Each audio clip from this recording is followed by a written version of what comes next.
What is the point of it all? People often say. Well, atheists definitely say. Our creation, the creation of the heavens and the earth, heaven, hell, messengers, truth, falsehood. What is the point of it all? Why did Allah do all of this? Why did Allah create all of it? Well,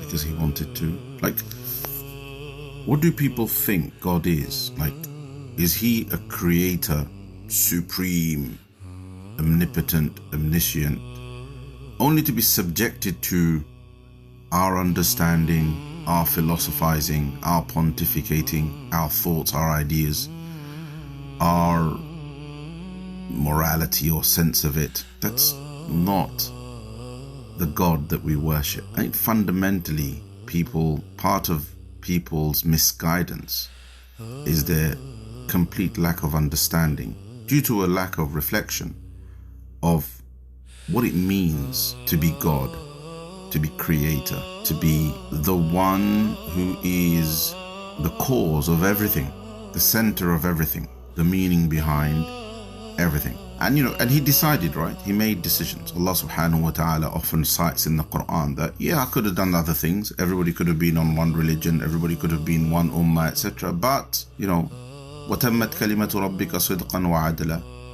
In truth and justly, the word of Allah has proceeded. Allah has decided.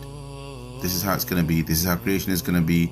There's going to be good and evil. There's going to be the devil, and there's going to be this test and so on. He's decided these things. Now that He's done it, it's not meaningless.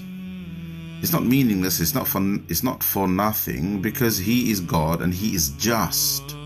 And now, good and evil cannot be the same, right?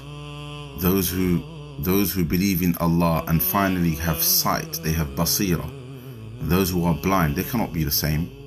Those who do good deeds and those who are evil, they cannot be the same.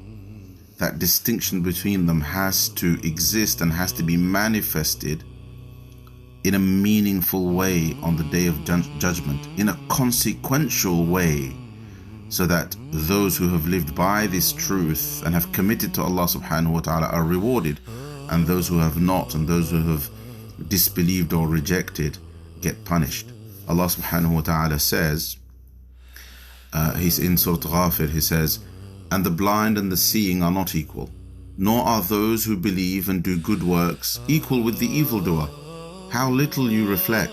And okay, Allah subhanahu wa ta'ala can forgive everybody, and Allah can do this and He can do that, but Allah is the one who manifests ultimately, right? Allah subhanahu wa ta'ala's attributes will manifest. So therefore, justice is about things being clear and distinct from one another. So now that it's all done, now that He's decided, now that we're here, good and evil has to be differentiated.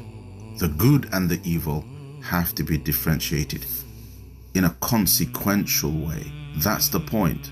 There doesn't have to be any other explanation than Allah's attributes. The fact that He is just. Right? And so will His other attributes manifest. His mercy, He will be immensely merciful.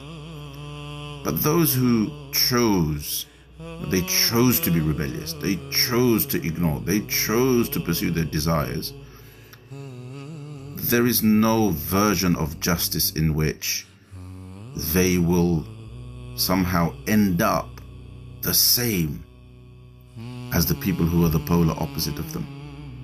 Trusting in Allah, believing in Allah, willing to accept truth, willing to sacrifice for truth, willing to live their lives according to the code given to them by Allah subhanahu wa ta'ala. They cannot be the same. لا يستويان. That's the point.